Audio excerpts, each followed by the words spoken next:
ప్రియమైన దేవుని పిల్లలారా, ప్రభువైన యేసుక్రీస్తు వారి పేరట మీ అందరికీ వందనాలు. ప్రభువు పేరట మీ అందరికీ శుభములు, దీవెనలు కలుగునుగాక.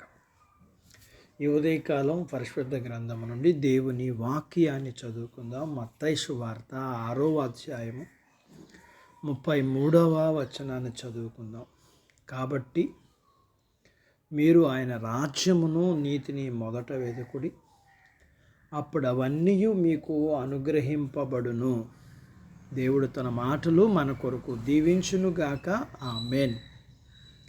ప్రియమైన దేవుని పిల్లలారా, ఆదియందు దేవుడు పరిశుద్ధ గ్రంథంలో ఏ వాక్యముతో ప్రారంభమైందో గమనించామా?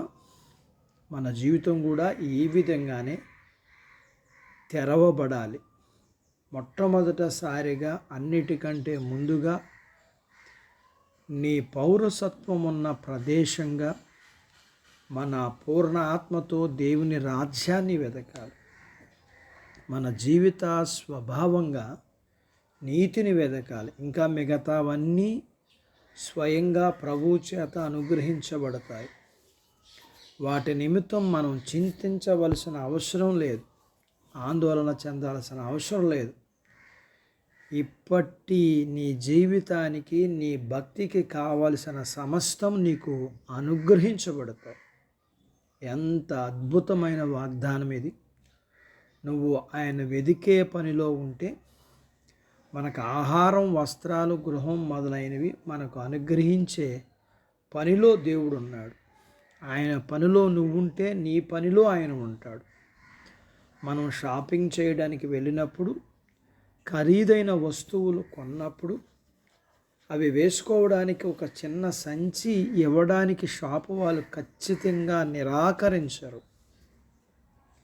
ఇంకా అవసరం ఉండి ఒక చిన్న కాగితం అడిగితే దాన్ని ఖచ్చితంగా ఉచితంగా కూడా ఇస్తారు. ఇదే విధంగా మనకు కావలసిన భూ సంబంధమైన వస్తువులన్నీ దేవుని రాజ్యంతో పాటు ఉచితంగా ఇవ్వబడతాయి. గొప్ప రక్షణ పొందుకున్న మనం ఆకలితో చచ్చిపోతామా? దేవుని నీతిని తన ఆత్మను వస్త్రంగా ధరించుకున్న వ్యక్తికి దేవుడు ఈ లోకములో దిగంబరిగా ఉంచడు. నీ మనసును ఆందోళనకు గురి చేస్తున్న చింతను వదిలించుకోవాలి. నీ మనసంతా ప్రభువును వెతికే పనిలో ఉండేలా చూసుకోవాలి. నీలో దురాశ ఉంటే అది పేదరికానికి హేతువు. నీలో ఆందోళన ఉంటే అది దుఃఖానికి హేతువు. దేవునిలో విశ్వాసం ఉంచడం గొప్ప ఆ స్థితితో సమానం. దేవుని పోలికగా మారడం అనేది పరలోక స్వాస్థ్యం. మనము ప్రభువును వెతుకుదాం, ఆయన మనకు దొరుకుతాడు. దేవుడు తన మాటలు మన కొరకు దీవించునుగాక. ఆమెన్. దేవుడు అట్టి బాధ్యత దేవుడు మనకు అనుగ్రహించునుగాక. ఆమెన్.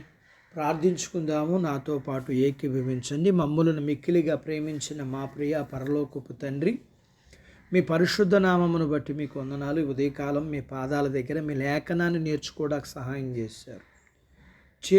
మేము నేర్చుకున్న లేఖనపు సత్య ప్రకారం మీరు మాకు పరలోకమునిచ్చిన నీవు ఈ భూమి మీద మాకు కావలసినవన్నీ వాటిని కూడా ఉచితంగా ఇచ్చే దేవుడుగా గుర్తించగలిగిన జ్ఞానం కలిగిన హృదయాలు మీ పిల్లలైన వారందరికీ దయచేయండి. మీ పిల్లలను దీవించండి.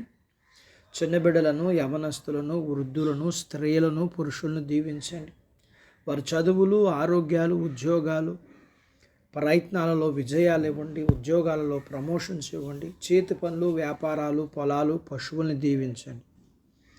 వివాహాలు కాని వారికి అవ్వటానికి, గర్భఫలములు లేకున్న వారికి గర్భఫలములు ఇవ్వండి. గర్భం కలిగిన వారికి సుఖమైన ప్రసూతి ఇవ్వండి. ప్రసూతి అయిన తల్లి పిల్లలకు ఆరోగ్యాలు ఇవ్వండి. మీ పిల్లల అవసరాలు తీర్చండి. మీ పిల్లల సమస్యల నుంచి విడిపించండి.